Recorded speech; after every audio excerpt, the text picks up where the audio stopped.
Hi everyone, welcome back to my channel. Crime to Me. My name is Elena. On today's episode, we are going to recap day 10 of the Murdaugh trial. Things are getting interesting, so let's get after it.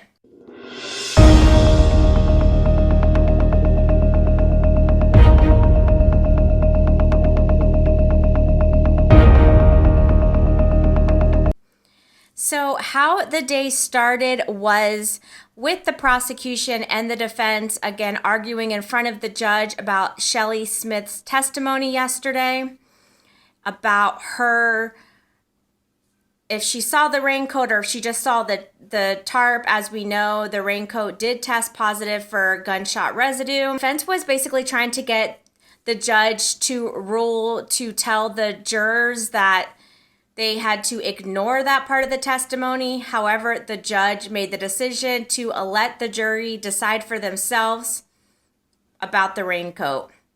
One of the alternate jurors was in the ER, so that person has been excused, but they are an alternate, so not a huge big deal, but just wanted to make that note.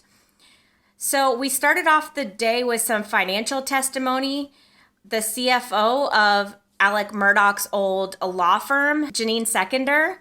I am not going to go through all of her testimony because we did hear from her last week when she was interviewing not in front of the jury. So a lot of it was repetitive, but I am going to tell you all anything new that she said. She was talking about a little bit about Alec's behavior, normal behavior, that he was always loud and busy and in a rush.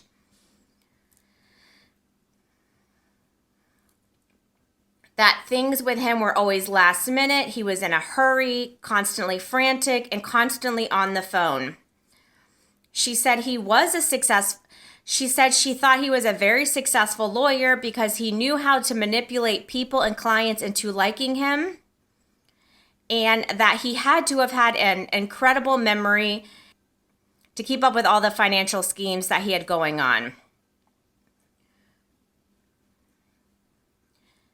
She reiterated how she approached him in May about him trying to put money into Maggie's name, or transfer money into Maggie's name, to the boat accident lawsuit that he was currently undergoing. She said she mentioned again if he's hiding assets, that the law firm did not want to be part of that or included in any of that. She also reiterated how she confronted him on June 7th in his office, and she said he gave her the most dirtiest look, and it was a look she had never seen before. And basically with that look, he said something like, "What do you want now?" He was very erratic, and that they knew he was taking pills. And then the prosecution ends her testimony with the question, "Did you really know Alec Murdaugh?" And she says, end quote, "I don't think I ever really knew him. I don't think anybody knows him. And just to jog your memory, they've known each other since like high school or junior high or something, so for a very long time." And the defense starts interviewing her. They talk about how the law firm had to pay more than $5 million to all of Alec Murdaugh's victims that he stole from.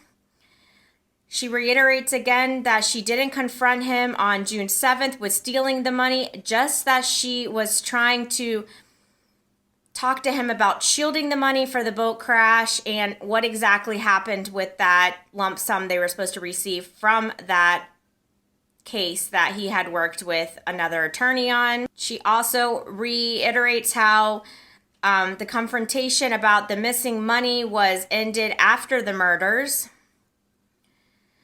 And the defense is really trying to point out with this testimony that we know that Alec Murdaugh's father died a couple of days after the murders. So the defense is trying to point out that his father had died, and that had already turned Alec Murdaugh into a victim. And that would have brought him time to come up with the missing fees and figure out a little bit more of what he was going to do with this financial scheme about to come crashing down on him, so that he didn't really need to kill Paul and Maggie at this time because of what had just happened with his father. And I thought that that was just a very interesting point that they're trying to get out there. The defense also points out with her that clients weren't currently calling the law firm until this financial scheme information went public. So Alec Murdaugh really wasn't under a lot of pressure on June 7th. And then she states how she pulled, in September, she pulled a ledger report and discovers years of Alec Murdaugh's stealing money. And that's how her testimony ends.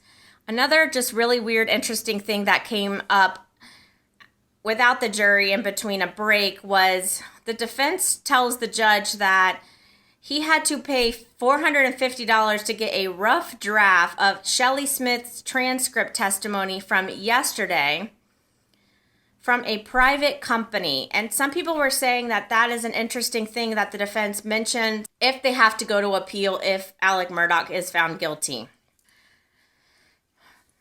The next person on the stand we heard from yesterday is Ronnie Crosby. He is also a former law partner of Alec Murdaugh's. He points out that Alec Murdaugh is a good lawyer. He's good with people. He's good reading people. He's good under people. He's good at building a rapport and trust with people. And he often got results from his cases that himself and other law partners were amazed by. This was also a very tough testimony. He did get very emotional on the stand. And again, your heart just breaks for these people. So they start talking about in May 2021 that Alec had been apparently trying to move this money into Maggie's name to shield himself from the legal battle that he was facing with this boat crash. And he basically said that, that is illegal and unethical. At that time, in May 2021, he just thought that Alec Murdaugh was trying to hide money, not that he was actually trying to steal money. The prosecution asks him about, did he talk to Alec Murdaugh about the night of the murders, what he did? And he says yes. He mentions that he got home, left work about, I think it was like 6 or 7, and then was out with Paul. And then they had dinner together, and that Alec Murdaugh, then laid on the couch and fell asleep, and then Maggie and Paul went to the kennels. The prosecution says, did you guys ask him if he went to the kennels before going to Alameda to see his mom? And he says, yes, Alex said that he did not go to the kennels before leaving to go see his mom. Then the prosecution plays that video with the dog video, and asks him to listen to it and identify the voices he hears in the phone. Asks him to identify the voices he hears. And he says that he's 100% sure the voices are Paul, Maggie, and Alec Murdaugh. So that is now a handful of people that know Alec Murdaugh is saying he was in those kennels at least a couple of minutes before the prosecution think that Paul and Maggie were murdered. And remember, he is still telling everyone that he fell asleep on the couch.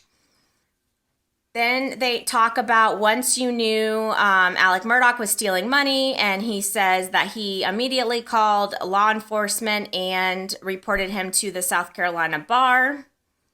This was an interesting thing, and we don't get to watch all these videos that they're playing, so I'm really unsure exactly what this means, but I'll tell you what I think it means. Ronnie Crosby goes to a mechanic shop where Paul Murdaugh had dropped his truck off a couple of days before the murders.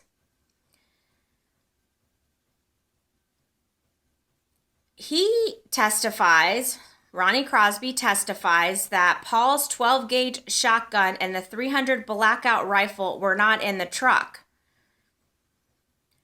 But apparently I think they showed on video that they were in the truck when Paul dropped off the truck. But on video, they don't see Paul removing the guns when he dropped the truck off. Again, I'm pretty sure that's what that whole thing means, but again, do your own research in case I'm not understanding this correctly. That is very interesting because if what I'm thinking is true, those could have been the murder weapons. And if they were in Paul's truck at the mechanic shop and he didn't take them out of the truck, where or who took them out of the truck? He also testifies that he knew Alec Murdaugh was taking sleeping pills for anxiety. He lost a lot of weight. If he was in the office after the murders, he was falling asleep at his desk. Another random question that we found out was that Alec Murdaugh, brought a gun to Ronnie Crosby's 4th of July party. Ronnie testified that that is very unusual, that Alec Murdaugh would not bring a gun like that to a party. That ends his testimony. And then we go into a SLED forensic scientist. She is an expert witness in this field of GSR, examining, processing, and that sort of thing. Her name is Megan Fletcher. So first they start talking about what is GSR. Obviously, we know that's gun residue. She says that GSR can be found either by picking up a gun or being in a close vicinity of when a gun is discharged.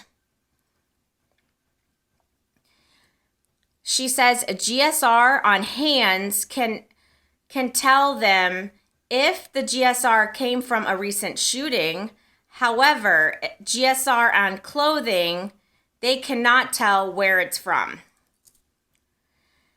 So she found particles, GSR particles, on Alec Murdaugh's outfit, the white t-shirt and his shorts. On the t-shirt, they found 2 particles on the right chest, 1 particle on the left sleeve. On the shorts, they found 2 particles on the right side and then 1 particle on the left groin area. They also found 1 particle on Alec Murdaugh's hands. Again, nothing on the shoes. She also mentions that her partner, who we heard from yesterday, called her and was saying that she felt a very strange smell when she was opening or looking at Alec Murdaugh's white shirt. Almost like it was like drenched in detergent, she said. It was a very distinct smell, very weird smell. And she also says that she saw those stains, the little white or the little red and brown spots on the shirt. We don't go into much detail about what that means, but she also says that along with her partner that testified yesterday. We found particles on the outside of the raincoat and then a significant amount of particles inside the raincoat. The amount of particles inside are consistent with someone shooting a gun. However, I'm not exactly sure why the prosecution keeps bringing up this raincoat, because we don't know anyone that has seen Alec Murdaugh wearing this raincoat, but the prosecution continues to bring up this raincoat. So maybe we'll find out more about the raincoat on why they keep on bringing it up, but as of now, I kind of feel like it's a moot point. And then they ask, with the significant amount of particles found on the rain jacket, how long would those stay? And she basically said until they were actively removed, washed, or something like that. And that is how we end the day. The prosecution finishes interviewing Megan Fletcher. So tomorrow we'll start with the defense interviewing her, and we'll have to see what they bring out.